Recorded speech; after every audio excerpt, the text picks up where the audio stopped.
আজকে আমরা আমাদের কোয়েল পাখির খামারে একটা গুরুত্বপূর্ণ কাজ করব। এর পাশাপাশি আপনাদেরকে নিয়ে যাব আমাদের কৃষি প্রজেক্টে। গত প্রায় এক সপ্তাহ ধরে আমাদের এদিকে প্রচুর রোদ এবং গরম পড়তেছে, তারপরেও আমাদের এদিকে বন্যার পানিও অনেক বেড়ে গেছে।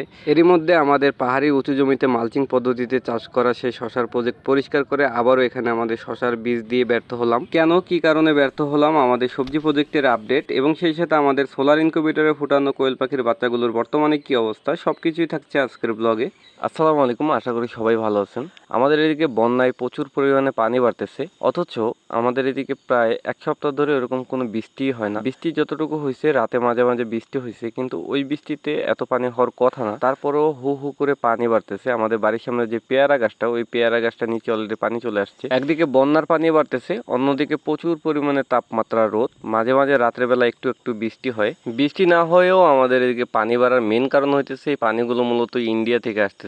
এখন বর্তমানে যতটুকু পানি হয়েছে, এই পানিতেই অলরেডি আমাদের এলাকার অনেক মানুষের ফসলের জমি ডুবে গেছে, অনেক মানুষের ধান ডুবে গেছে। আমরা নৌকা নিয়ে যাইতেছি রাস্তার উপর দিয়ে, এটা একটা রাস্তা, নৌকা দিয়ে পারাপার হইতেছে এই রাস্তা দিয়ে মানুষ। মাঝপথে আইসা আমার পার্টনার, যাকে আপনারা আমার প্রায় ভিডিওতেই দেখেন কিন্তু আপনারা অনেকেই জানেন না ও আমার কি সবচাইতে বড় পরিচয় হইতেছে, ও আমার বন্ধু। ও মূলত আমার পার্টনার, কৃষি প্রজেক্টের কাজগুলো মূলত ওর সাথেই আমি করি। চলে আসলাম আমাদের শশার জমিতে। এখান থেকে অলরেডি আমরা একবার শশা বিক্রি করে ফেলছি। এরপরে এই জায়গাটা নতুন করে পরিষ্কার করে, মাচাগুলো পরিষ্কার করে আবারও এখানে আমরা শশার বীজই দিছি, কিন্তু এবারে আমরা একেবারে ব্যর্থ হয়ে গেলাম। বীজ রোপণের পরপরই প্রচুর রোদ এবং গরমের কারণে বীজ পচে নষ্ট হয়ে গেছে। এই জমিতে প্রথমবার যখন আমরা শশার বীজ দিছিলাম, তখন ওই সেম সমস্যাটাই হয়েছিল। এখানে একপাশে একটু গাছের ছায়া পড়ে, ওই জায়গায় সবগুলো বীজই জার্মিনেশন হয়েছে। দেখেন মাশাআল্লাহ, ব্যর্থতা থাকবেই, এটা মাইনেই আমাদের চলতে হবে। আল্লাহ নিশ্চয়ই উত্তম পরিকল্পনাকারী, হয়তোবা আল্লাহ এর থেকে ভালো কিছু রাখছেন আমাদের জন্য, আর আমি এটা খুব ভালোভাবেই বিশ্বাস করি।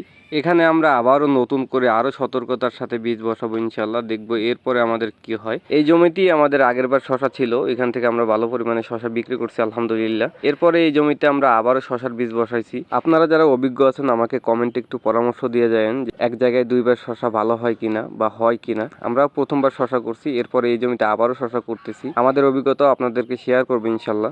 এরপরে নৌকা নিয়ে আবারও আমাদের বাড়িতে চলে আসলাম। আমাদের বাড়ির সামনের দেশি পেয়ারা গাছটায় প্রচুর পরিমাণে পেয়ারা ধরে আছে। এগুলো একেবারে মার্বেলের মতন সাইজ, ছোট্ট ছোট্ট সাইজ, কিন্তু প্রচুর পরিমাণে ধরছে। আর আমরা যে পেঁপে গাছগুলো লাগাইছিলাম, ওগুলোর বর্তমান অবস্থা হইতেছে এই, ছাগলের মোটামুটি পাতা যতগুলো লাগর পাইছে সবগুলোই খাইছে। এখন আমাদের কোয়েল পাখির খামারে কিছু কাজ করতে হবে। এগুলো হইতেছে আমাদের সোলার ইনকিউবেটরে ফোটানো কোয়েল পাখির বাচ্চাগুলো।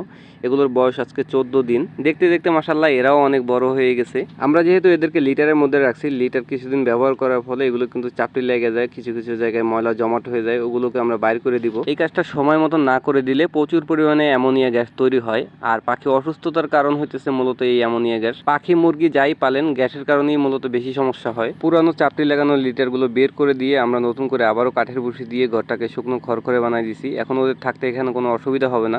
কোয়েল পাখির লিটার যদি শুকনো না থাকে, তাহলে কিন্তু ওদের পায়ের মধ্যে মারাত্মক একটা সমস্যা হয়। সবচাইতে বেশি সমস্যা হয় পায়ের নখের মধ্যে ময়লা আটকে গোল মার্বেলের মতন হয়ে যায়, নখ নষ্ট হয়ে যায়। আপনারা কারা কারা এই সমস্যাটায় পড়ছেন কমেন্ট করে জানাতে পারেন। আমাদের জন্য সবাই দোয়া করবেন, আমাদের কৃষি প্রজেক্ট এবং আমাদের ছোট্ট এই শখের খামারের জন্য আল্লাহ বরকত দান করেন। ইনশাল্লাহ দেখা হচ্ছে পরবর্তী ভিডিওতে। সেই পর্যন্ত সবাই ভালো থাকেন, সুস্থ থাকেন। আসসালামু আলাইকুম, আল্লাহ হাফেজ।